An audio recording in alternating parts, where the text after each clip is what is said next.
যে মানুষগুলা সুখের সময় হাসি খুশি সমান ভাগে ভাগ করে নিয়ে আনন্দ উপভোগ করতে পারে, আর সেই মানুষগুলা দুঃখের সময় যদি আপনার দুঃখকে সমান ভাগে ভাগ করে নিয়ে কষ্ট উপভোগ করতে না পারে, তাহলে সে কখনোই প্রকৃত বন্ধু হতে পারে না বা আপনার প্রিয়জন হতে পারে না। সেটা সবসময় আপনার মাথায় রাখতে হবে। ভালোবাসা বলতে এখনকার যুগে আর কিছু হয় না। 1000 টাকার নোট পকেটে থাকলেই আপনার ভালোবাসা সুন্দর থাকে, 1000 টাকার নোট পকেটে না থাকলে আপনার ভালোবাসা চিরদিনের জন্য চলে যায়। নিজেকে এমনভাবে তৈরি করুন যেন ওই উপরওয়ালার উপরে আপনার ভরসা থাকে, দুনিয়ার কোনো মানুষের উপরে যেন আপনার ভরসা করতে না হয়।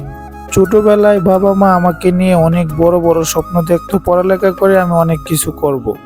নিজের চোখে বাবার ঘাম জড়ানো পানি দেখছি, মায়ের চোখের কান্না বৃষ্টির মতো মাটিতে পড়তে আমি দেখছি। স্কুলে লেখাপড়া করে না বলেই আমি খারাপ না, স্কুলের ব্যাগটা ছেড়ে দিয়ে বাবার বাজারের ব্যাগটা হাতে নিয়েছি। সময় থাকতে বাবার মূল্য কেউ দিতে জানে না, সময় গেলে বাবাকে আর কেউ খুঁজেও পায় না। বাবা আর মা বেঁচে থাকবে যতদিন, বট গাছের মতো ছায়া দিতে থাকবে ততদিন। বাবা আর মা পৃথিবীর শ্রেষ্ঠ সম্পদ, হারালে তাকে আর কখনোই ফিরে পাওয়া যায় না। মধ্যবিত্ত পরিবারের সন্তান কখনোই বলতে পারে না আমার এগুলার প্রয়োজন, না পারে নিজেকে মানিয়ে নিতে, না পারে বাবার কাছে মুখ ফুটে কিছু বলতে। মধ্যবিত্ত পরিবারের সন্তানগুলার পকেটে 10টা টাকা থাকলে কিছু খেতে মন চাইলেও খেতে চায় না, রিক্সা দিয়ে যেতে মন চাইলেও যেতে চায় না। সবসময় তারা এভাবেই জীবনের পথ পাড়ি দিতে হচ্ছে।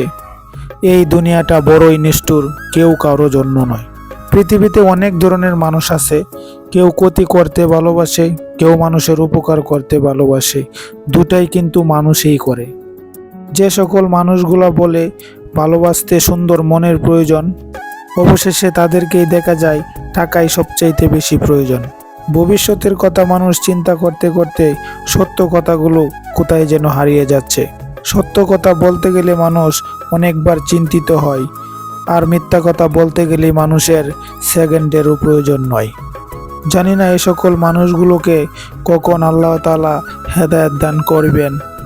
আমি মন থেকে দোয়া করি, আপনারা দোয়া করবেন সকল মানুষ যেন এই পৃথিবীতেই সত্য কথা বলতে পারে এবং ন্যায়ের পক্ষে চলতে পারে, সেই আশা সবাই করবেন, দোয়া করবেন। ভালো থাকবেন, সুস্থ থাকবেন। ধন্যবাদ।